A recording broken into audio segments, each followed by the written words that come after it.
Hello, നമുക്കിന്നൊരു chicken കറി ആയാലോ? നമ്മൾ നോർമൽ ചിക്കൻ കറിയല്ല, നമ്മൾ തേങ്ങ വറുത്തരച്ച് വയ്ക്കത്തില്ലേ, ആ ചിക്കൻ കറി. ശരിക്കും നോർമലായിട്ട് വയ്ക്കുന്ന ചിക്കൻ കറിയെക്കാട്ടിലും എനിക്കിഷ്ടം വറുത്തരച്ച ചിക്കൻ കറിയാണ് കേട്ടോ. ഇതിന് ശരിക്കും ഒരു പ്രത്യേക ടേസ്റ്റാണ്. ഒന്ന് ട്രൈ ചെയ്ത് നോക്കിയാൽ നിങ്ങൾക്കത് മനസ്സിലാവും.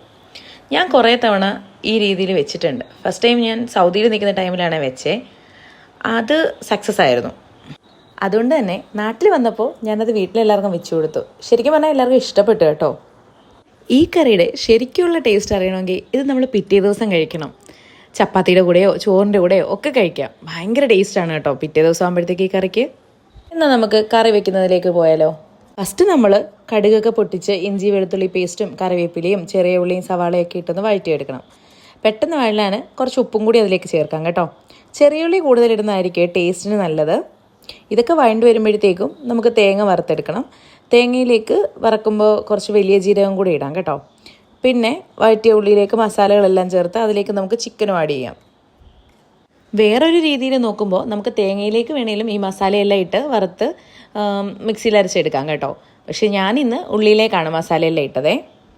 ചിക്കൻ നമ്മൾ വെള്ളം ഇറങ്ങാൻ വേണ്ടിയിട്ട് ഒന്ന് ചൂടാക്കത്തില്ലേ, ആ ടൈമിൽ നമുക്ക് ഈ തേങ്ങ അരച്ചതും കൂടി അതിനകത്തോട്ട് ഒഴിക്കാം കേട്ടോ. പിന്നെ ജാറ് കഴുകിയ വെള്ളം, അത് മസ്റ്റാണേ. ചിക്കനൊക്കെ നന്നായിട്ട് വെന്ത് കഴിയുമ്പോഴത്തേക്കും ഈ കറി ഒന്ന് കുറുകും, എണ്ണയൊക്കെ തെളിഞ്ഞിട്ട്. അപ്പോൾ നമ്മുടെ ചിക്കൻ കറി റെഡി ആയിട്ടുണ്ട്. എന്തായാലും ഈ രീതിയിലൊന്ന് ട്രൈ ചെയ്ത് നോക്കണം കേട്ടോ. അപ്പോൾ നിങ്ങൾക്ക് മനസ്സിലാവും ഇതിൻ്റെ ആ ഒരു ടേസ്റ്റ്.